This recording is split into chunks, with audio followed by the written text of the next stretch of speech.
Assalamualaikum warahmatullahi wabarakatuh. Sobat Ijen, kembali lagi kita berjumpa pada acara Bincang Pengawasan. Apa kabar Sobat Ijen semua? Semoga dalam keadaan sehat selalu ya. Sobat Ijen, pada episode kali ini kita akan membawakan topik perihal pemeriksaan dugaan pelanggaran disiplin pegawai. Dan di samping saya telah hadir bersama kita narasumber yang akan sedikit berbagi informasi serta pengalaman beliau dalam bidang investigasi, terutama soal disiplin pegawai. Beliau adalah Bapak Darwanto, mungkin ya sebelah saya, Darwanto. Beliau merupakan auditor pertama pada Inspektorat Investigasi, Inspektorat Jenderal Kementerian Agama. Assalamualaikum Mas. Waalaikumsalam warahmatullahi wabarakatuh. Gimana kabarnya Mas? Alhamdulillah. Baik, gini Mas. Hari ini kita akan membahas terkait pemeriksaan dugaan pelanggaran disiplin pegawai.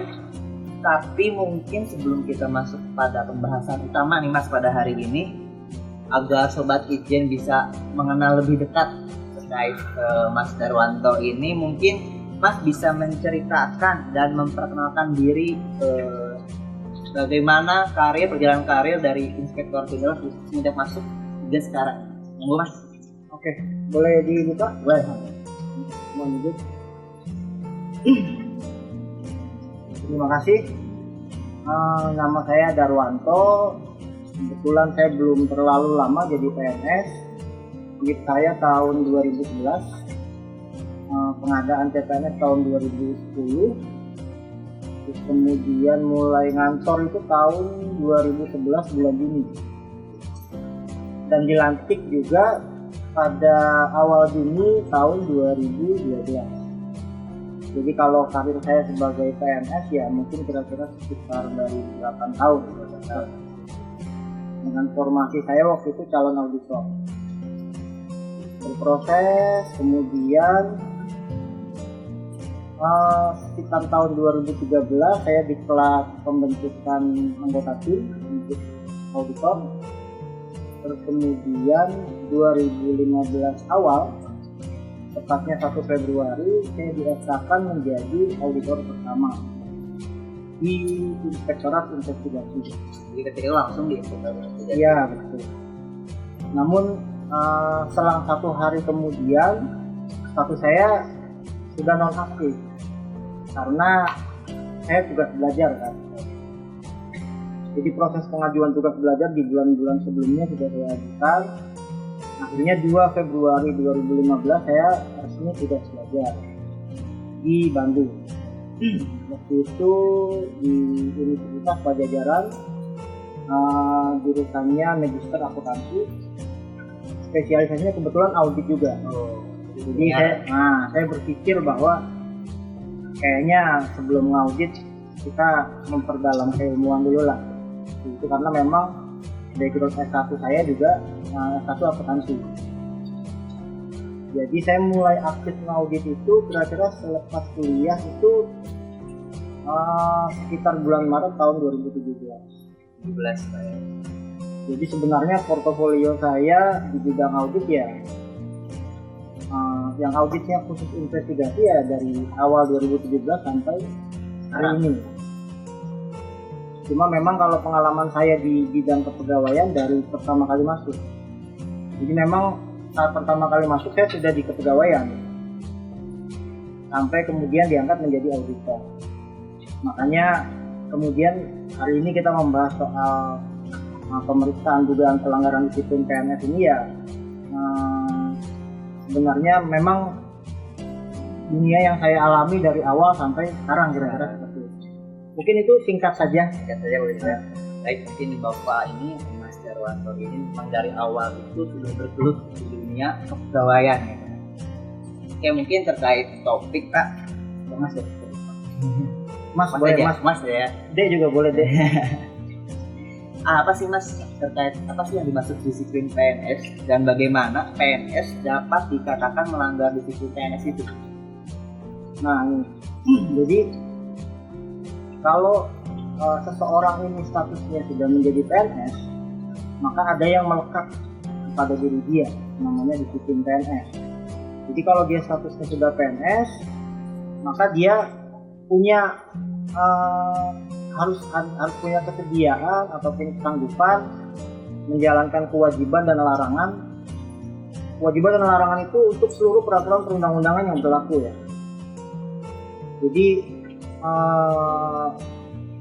PNS ini wajib nih menjalankan kewajiban ataupun larangan peraturan perundang-undangan yang berlaku di Indonesia. Seperti itu. Nah, apa nih PNS ini dikatakan melanggar? Sebelum itu saya lanjutkan lagi. Nah, ini berlaku bukan cuma PNS, bukan untuk PNS, tapi untuk CPNS juga. Jadi selama dia berstatus menjadi CPNS dan PNS, maka kewajiban dan larangan itu melekat pada diri dia.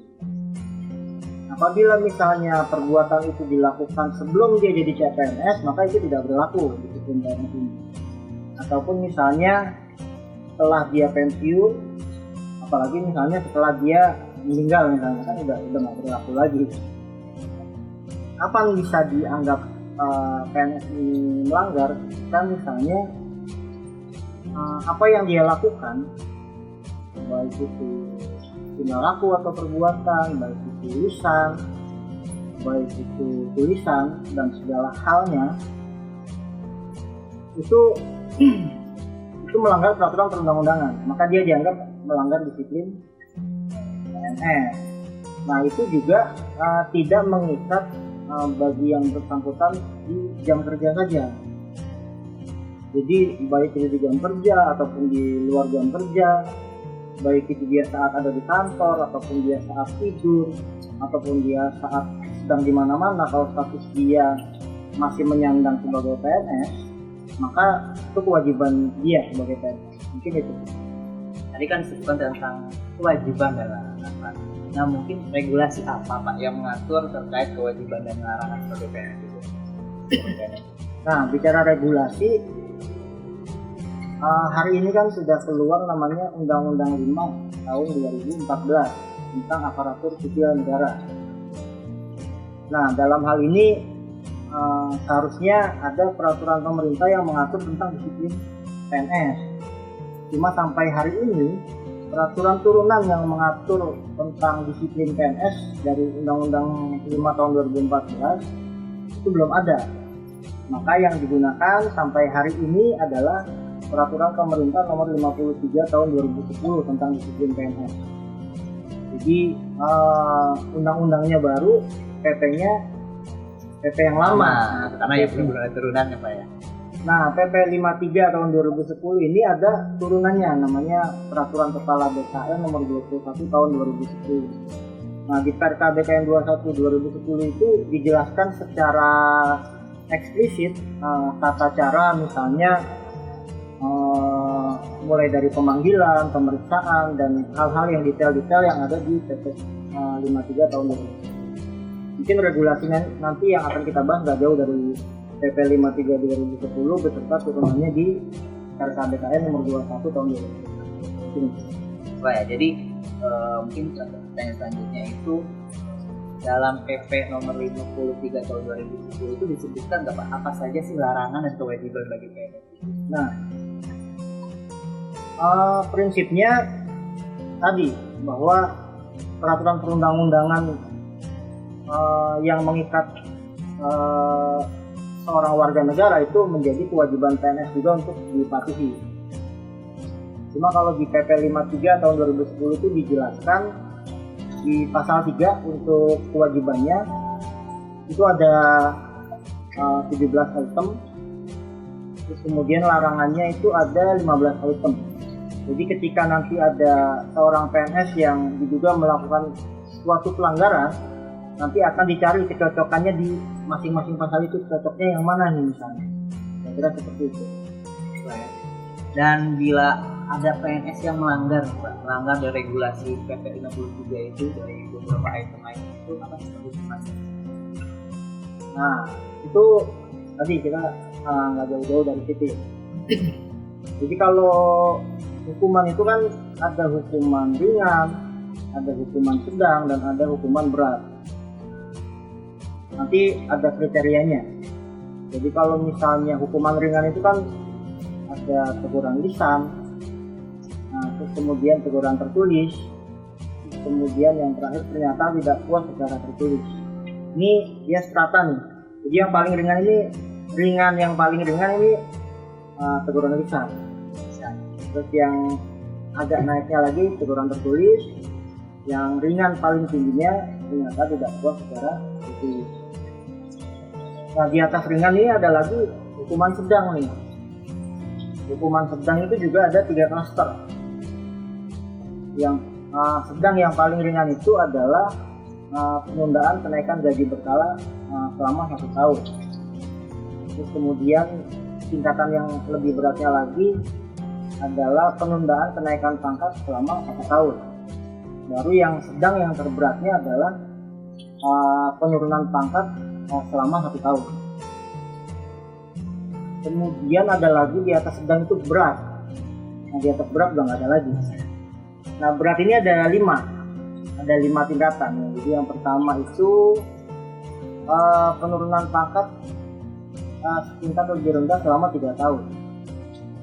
Terus kemudian di atasnya lagi itu ada pemindahan dalam rangka penurunan jabatan. Yang ketiganya ada pembebasan dari jabatan. Yang keempatnya adalah pemberhentian dengan hormat tidak atas permintaan sendiri. Yang terakhir adalah pemberhentian tidak dengan hormat. Hanya seorang PNS itu bisa dihukum harus setimpal dengan perbuatannya.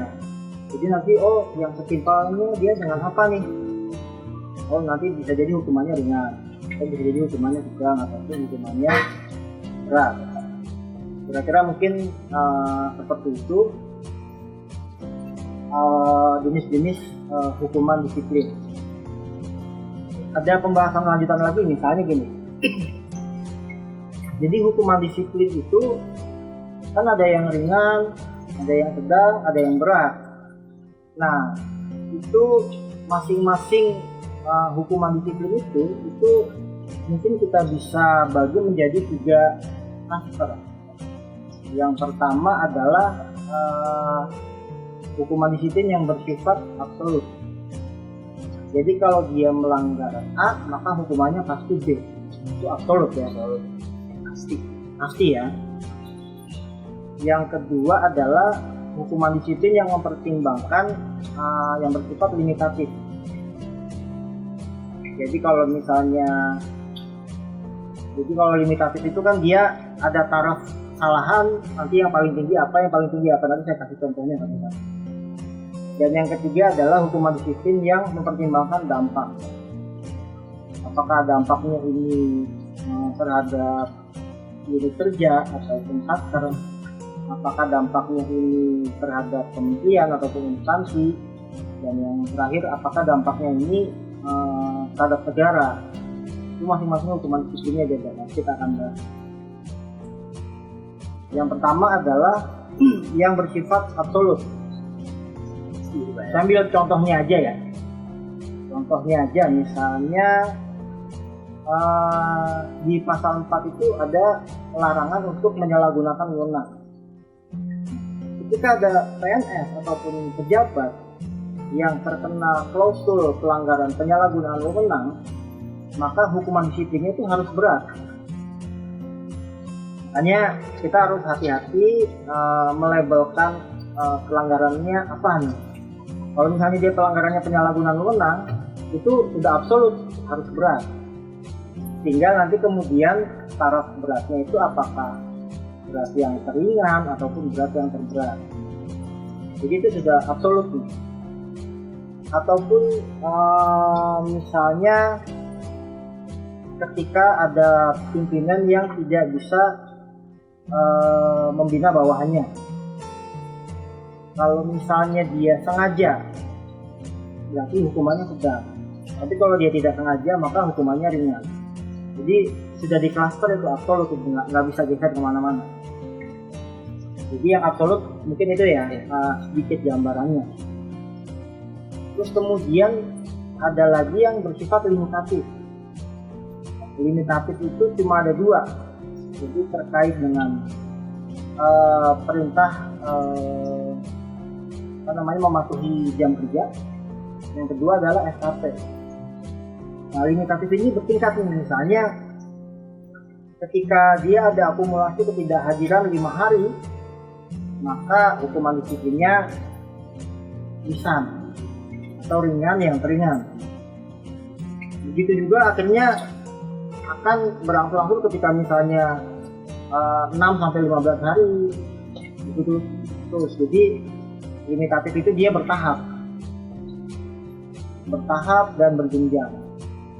Makanya seharusnya ketika misalnya ada PNS yang tidak masuk misalnya selama 40 hari atau 50 hari, itu tidak begitu saja dia diberhentikan, karena hukuman disiplin ini bersifat limitatif.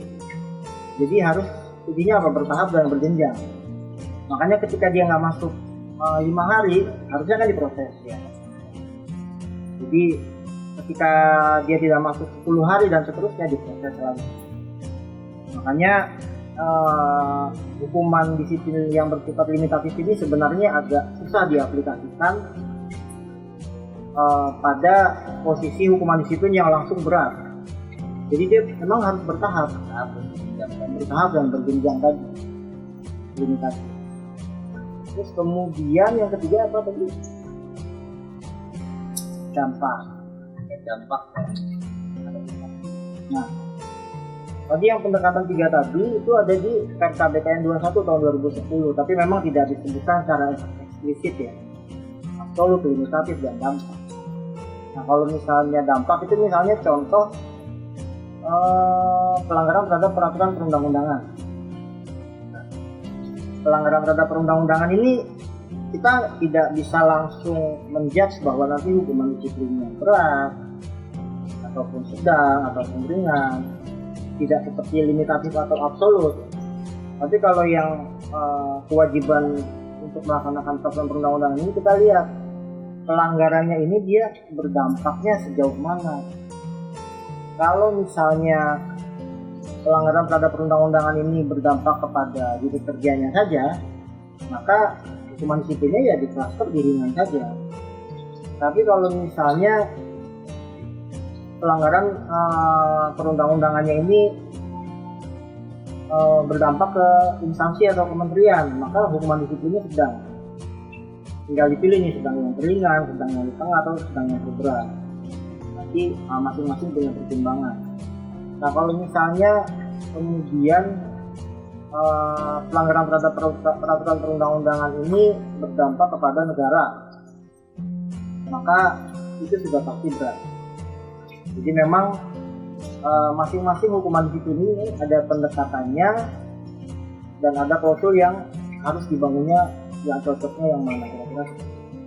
Jadi dari absolut, limitatif, dan dampak. Tiga itu ya poin utama. Nah Pak, sebelum seorang pegawai itu ditetapkan atau diadili dan diberikan hukuman kita yang mana, pasti ada pemeriksaan terlebih dahulu. Ya, betul. Nah, untuk prosedur pemeriksaan terhadap terduga pegawai yang melanggar disiplin ini bagaimana, Pak? Nah, prinsip-prinsip umumnya dulu ya. Jadi bahwa disiplin PNS ini merupakan tanggung jawab dari atasan langsung kepada PNS yang bersangkutan untuk melakukan pemeriksaan. Kemudian pelanggaran PNS ini yang pertama, dia juga bukan delik aduan. Jadi sebenarnya jika ada PNS yang diduga melanggar disiplin itu tidak perlu diadukan terlebih dahulu, tapi atasan langsung sudah bisa langsung memproses. Kemudian prinsip umum yang selanjutnya adalah ketika atasan langsung ini tidak memproses ataupun pihak yang berwenang tidak menghukum, maka atasan langsung ini berkewajiban untuk menghukum atasannya lagi. Jadi si atasan langsung ini punya kewajiban untuk membina bawahannya. Nah, prosedur pemeriksaannya mungkin agak panjang ya, tapi kita cluster menjadi 4 bagian. Yang pertama adalah berbicara pemanggilan. Ini nanti kita akan mendiskusikan terkait dengan pemanggilan dan yang lain-lain. Terus kemudian pemeriksaan pada saat pemeriksaan. Terus yang ketiga adalah penjatuhan hukuman disiplin yang tadi sudah kita bahas. Yang keempat adalah penyampaian hukuman disiplin. Kita satu-satu dulu, mulai dari pemanggilan ya. Sebelum dilanjut kayaknya minum dulu. Nunggu Pak. Dingin ini.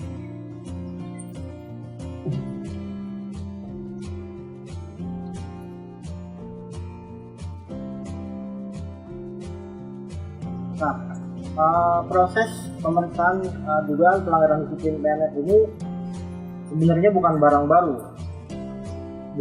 baru dan memang kewajiban bagi siapapun ini harus mengetahuinya, karena terutama para pejabat yang menjadi atasan langsung ya. Tapi memang implementasinya ada beberapa yang kurang pas. Hanya mungkin kita bahas sekarang mulai dari pemanggilan dulu. Jadi pemanggilan itu kepada yang terduga melanggar ini, dia perlu dipanggil untuk dilakukan klarifikasi atau pemeriksaan. Nanti pemeriksaannya dalam bentuk berita acara pemeriksaan.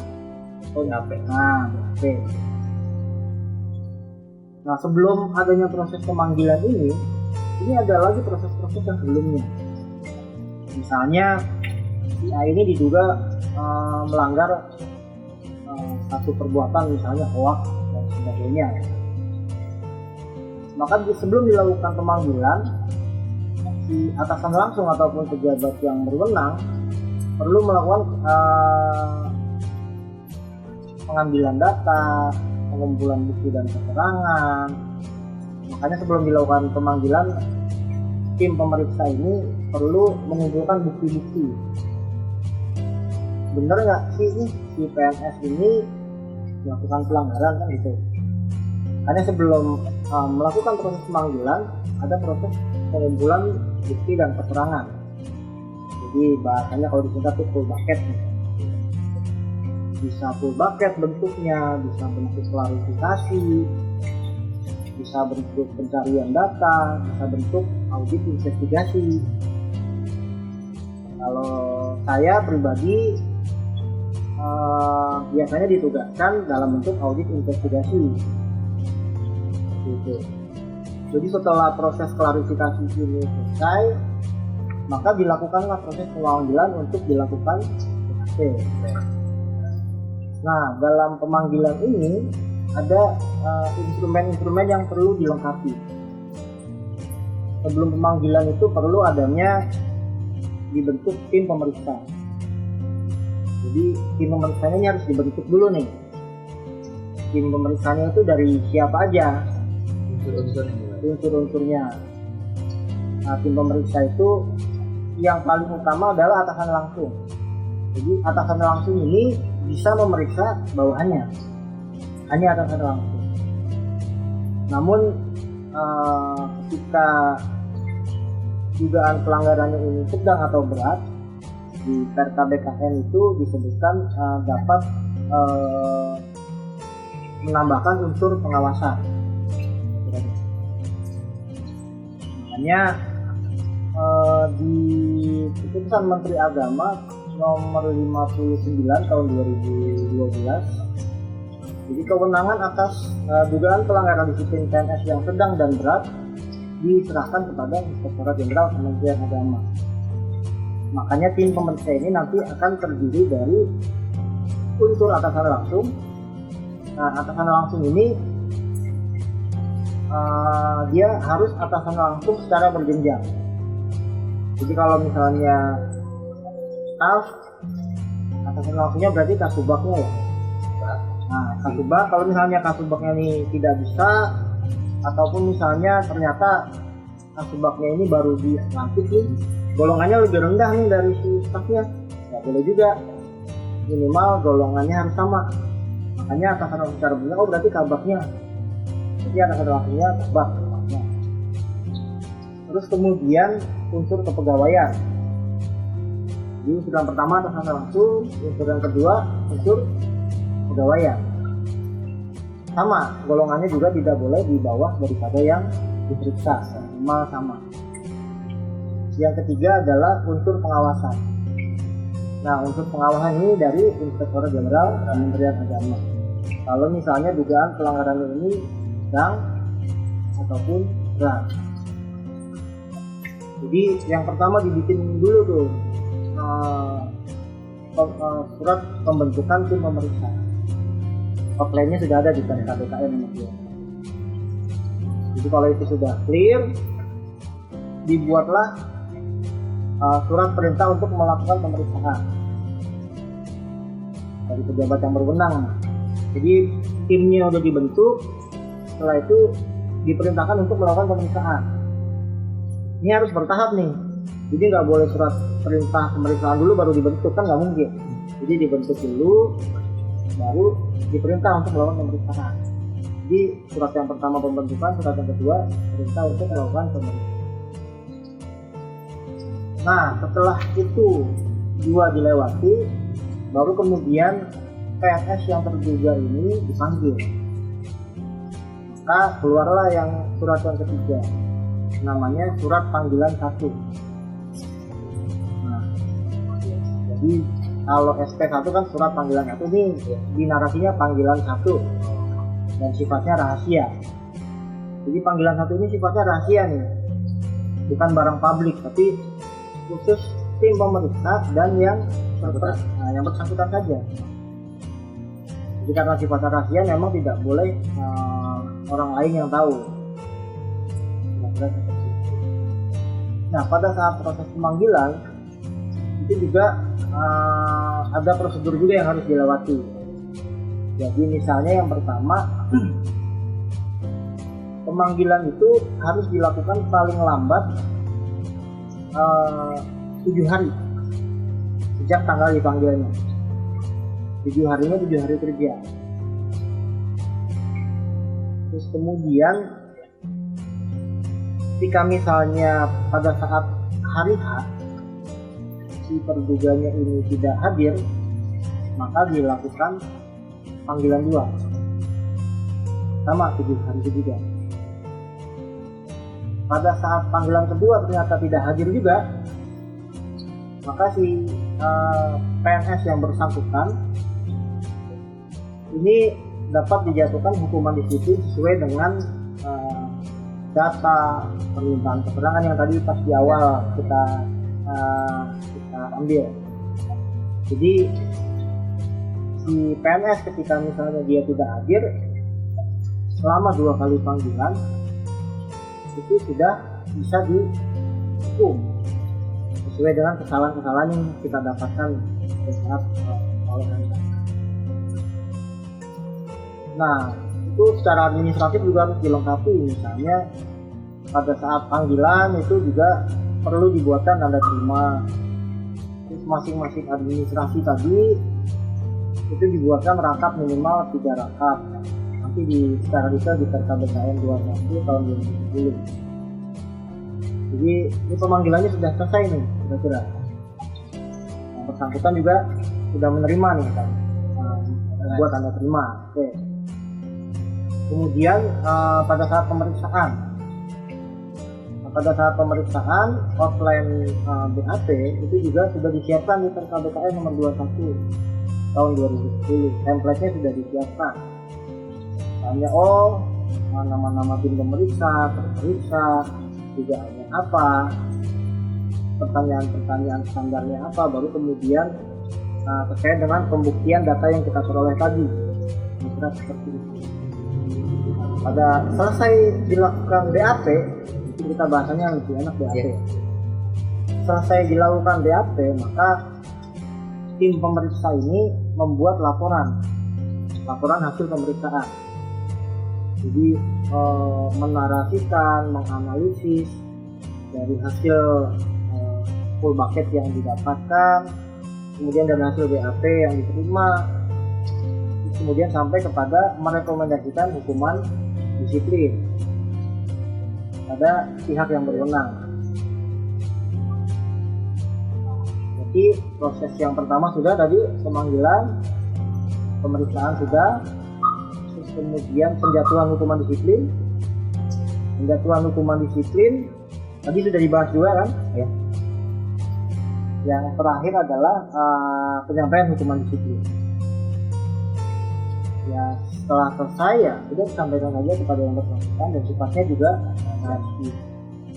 Mungkin sedikit catatan untuk penjatuhan hukuman disiplin ya. Jadi setiap PNS ini hanya dapat satu hukuman disiplin walaupun pelanggarannya pasalnya banyak nggak? Hanya pasal 3 angka 1, pasal 3 angka 2, pasal 4 angka 2. Tapi dia hanya bisa dijatuhi hukuman disiplin yang terberat. Dan misalnya yang pertama ini dia pelanggarannya hukumannya ringan nih, yang kedua dia sedang, yang ketiga dia berat nih. Jadi satu hukuman disiplin aja cukup. Hukuman disiplinnya nggak perlu banyak gitu. Tapi paling berat. Tapi yang paling berat. Terus kemudian misalnya di kemudian hari si PNS ini melakukan pelanggaran disiplin yang sama misalnya, maka dia dijatuhi hukuman yang lebih berat lagi. Seperti itu. Karena apa? Karena memang PP 53 tahun 2010 ini didesain untuk membina pegawai, mendisiplinkan pegawai, bukan untuk membinasakan. Jadi kira-kira kalau hukuman yang terberat itu kan pemberhentian dengan hormat, tidak atas permintaan sendiri, dan pemberhentian tidak dengan hormat. Itu kan kalau sudah parah betul. Tapi pada prinsipnya adalah hukuman disiplin yang diberikan kepada PNS itu sifatnya pembina. Kira-kira seperti itu. Jadi prosedur dan proses pemeriksaan terduga itu sangat terpanjang Pak ya, dan dilakukan dengan penuh kehati-hatian, dan dalam mengumpulkan datanya pun harus melibatkan banyak unsur juga Pak ya. Dan di sini peran atasan langsung mungkin sebagai controlling itu sangat penting Pak ya. Oh iya, sangat penting. Peran atasan langsung karena mereka yang berinteraksi langsung dengan para pegawainya, dan ketika ada permasalahan bisa dilakukan pemeriksaan secara lebih awal gitu. Belum kesalahan-kesalahannya itu lebih jauh gitu. Pasal-pasal yang dilakukan dan pelanggaran dari peraturan itu lebih jauh. Dan mungkin Pak, pertanyaan terakhir, apa Pak? Mungkin ada pesan atau saran terkait untuk sobat Itjen semua yang menyaksikan channel ini, dan juga bagi para ASN Kementerian Agama di seluruh Indonesia. Singkat saja ya. Jadi kalau kita bicara soal pelanggaran, bukan hanya ansih pelanggarannya, tapi kita juga bisa melihat yang namanya motif. Jadi kalau dalam bahasa hukum kita kenal dengan namanya mens rea. Misalnya ketika dalam laporan keuangan ada pengelola keuangan salah mencatat, maka itu bisa disebut sebagai kekeliruan atau salah tagih biasa kan seperti itu. Maka motifnya tidak sengajaan, maka itu bukan dianggap sebagai suatu namanya pelanggaran ataupun fraud. Tapi kalau misalnya kesalahan mencatat itu kemudian didapatkan motif untuk mengelabui sesuatu, maka di situ bisa disebut pelanggaran. Hanya pesan dari saya adalah untuk PNS ya, untuk pegawai, yang penting kita bekerja sesuai aturan saja. Kalau misalnya perintahnya A ya kita jalan A, perintahnya B kita jalan B. Insya Allah nggak susah kok jadi PNS. Cuma memang untuk jadi PNS itu peraturan ini melekat ke kita ya. Walaupun kita nggak lagi ngantor, tapi kalau kita melanggar aturan terus kemudian bisa berdampak ke kantor, ya mau nggak mau diproses juga. Mungkin itu dari saya, terima kasih. Baik Pak, jadi terkait PNS ini untuk pegawaian undang-undangnya itu banyak Pak ya. Jadi dan pada para sudut PNS dimanapun berada, ketika jabatan PNS itu melekat, maka undang-undang itu berlaku dan perlu juga kehati-hatian dari kita sebagai PNS dalam bersosialisasi dengan masyarakat di luar maupun di dalam kantor, karena mungkin ASN itu teladan dan cermin yang bisa jadikan patokan untuk masyarakat umum sebagai begini loh PNS ini etikanya seperti ini gitu Ya, kan. betul, harus jadi suri tauladan. Suri tauladan. Dan bagi PNS ketika bekerja tetap patokannya itu acuannya satu, itu peraturan Pak ya. Ya. Peraturan dalam melaksanakan tugas dan rutinitas sehari-hari. Mungkin baik itu saja Pak, mungkin semua bincang-bincang kita hari ini. Terima kasih atas sharing-sharing ilmu, informasi dan pengalaman yang sangat berharga bagi kita semua, bagi ASN Kementerian Agama, sehingga ASN Kementerian Agama bisa menjadi ASN yang lebih baik lagi. Baik, untuk Sobat Ijen, jangan lupa untuk like, komen, subscribe channel ini, dan terus saksikan program Bincang Pengawasan yang akan tayang setiap Selasa dan hari Jumat. Terus pantengin ya. Baik, mungkin itu saja dari kami. Wabillahi taufiq wal hidayah. Wassalamualaikum warahmatullahi wabarakatuh. Waalaikumsalam warahmatullahi wabarakatuh.